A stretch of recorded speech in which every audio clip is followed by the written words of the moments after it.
8ാം ശമ്പള കമ്മീഷനിൽ പുതിയ ശമ്പള പാനൽ നടപ്പിലാക്കി കഴിഞ്ഞാൽ എത്ര കുടിശ്ശിക ലഭിക്കുമെന്ന് അറിയാമോ? കമ്മീഷൻ റിപ്പോർട്ട് സമർപ്പിക്കാനും സർക്കാർ അത് നടപ്പിലാക്കാനും കാലതാമസം നേരിട്ടാൽ വലിയ മാറ്റം സംഭവിക്കുമോ എന്നും ചോദ്യങ്ങൾ ഉയരുന്നുണ്ട്. കൂടാതെ നിലവിലുള്ള ശമ്പളത്തെക്കാൾ പ്രതിമാസ വർധനവും ചർച്ചയിലുണ്ട്. എല്ലാ കേന്ദ്ര സർക്കാർ ജീവനക്കാരുടെയും മനസ്സിലുള്ള ഒരേയൊരു ചോദ്യമാണ് 8ാം ശമ്പള കമ്മീഷനെക്കുറിച്ചുള്ള ആശങ്കകൾ. പുതിയ ശമ്പള പാനൽ നടപ്പിലാക്കി കഴിഞ്ഞാൽ ഇനി എന്ത് സംഭവിക്കും? എത്ര രൂപ കുടിശ്ശിക ലഭിക്കും?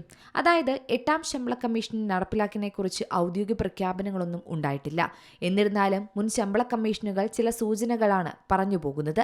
ഏകദേശം 2 വർഷത്തെ കാലതാമസം വരുത്താറുണ്ട് ഓരോ ശമ്പള കമ്മീഷനുകളും അവയുടെ ശുപാർശകൾ നടപ്പിലാക്കാൻ. ഇത്തവണയും പതിവ് പോലെ കമ്മീഷൻ റിപ്പോർട്ട് സമർപ്പിക്കാനും സർക്കാർ അത് നടപ്പിലാക്കാനും കാലതാമസം നേരിടേണ്ടി വരും. അങ്ങനെ വന്നാൽ വലിയൊരു തുക തന്നെ കുടിശ്ശികയായി ജീവനക്കാർക്ക് ലഭിക്കുമോ എന്ന ചർച്ചകളാണ് നടക്കുന്നത്. ലെവൽ 1 ജീവനക്കാരുടെ കുടിശ്ശിക കണക്കാക്കുകയാണെങ്കിൽ നിലവിൽ 7ാം ശമ്പള കമ്മീഷൻ അനുസരിച്ച് കുറഞ്ഞ അടിസ്ഥാന ശമ്പളം 18,000 രൂപയാണ്. 8ാം ശമ്പള കമ്മീഷനിൽ ഫിറ്റ്മെന്റ് ഫാക്ടർ എത്രയായിരിക്കും എന്നതിനെ ആശ്രയിച്ചാണ് ഈ പുതിയ ശമ്പളവും അതിന്റെ കുടിശ്ശികയും തീരുമാനിക്കുന്നത്. കണക്കുകൂട്ടലനുസരിച്ച് 8ാം ശമ്പള കമ്മീഷൻ നടപ്പിലാക്കാൻ 2 വർഷം, അതായത് 24 മാസം കാലതാമസം എടുത്തേക്കുമെന്നാണ് വിദഗ്ധർ പറയുന്നത്. ലെവൽ 1 ജീവനക്കാരുടെ കുറഞ്ഞ അടിസ്ഥാന ശമ്പളം 18,000 രൂപയാണ്. അതിൽ DA അലവൻസുകളും ഉൾപ്പെടെ നിലവിലെ ആകെ ശമ്പളം ഏകദേശം 34,440 രൂപയാണ്.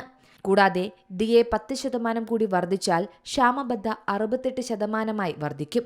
അങ്ങനെ 8ാം ശമ്പള കമ്മീഷൻ നടപ്പിലാക്കുമ്പോഴേക്കും മൊത്തം പ്രതിമാസ ശമ്പളം ഏകദേശം 36,240 രൂപയായി വർദ്ധിക്കുമെന്നാണ് കണക്കുകൂട്ടൽ.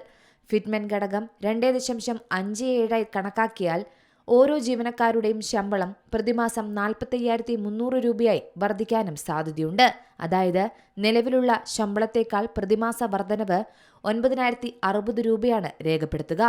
പുതുക്കിയ ശമ്പളം 24 മാസത്തേക്ക് മുൻകാല പ്രാബല്യത്തിലൂടെ നടപ്പിലാക്കുകയാണെങ്കിൽ കുടിശ്ശികയിൽ വലിയ മാറ്റം സംഭവിക്കും. News desk Zee Malayalam news. ഏറ്റവും പുതിയ വാർത്തകളും വിശേഷങ്ങളും വിരൽ തുമ്പിലറിയാൻ സീ മലയാളം ന്യൂസ് എല്ലാ ഡിജിറ്റൽ പ്ലാറ്റ്ഫോമുകളിലും ലഭ്യം.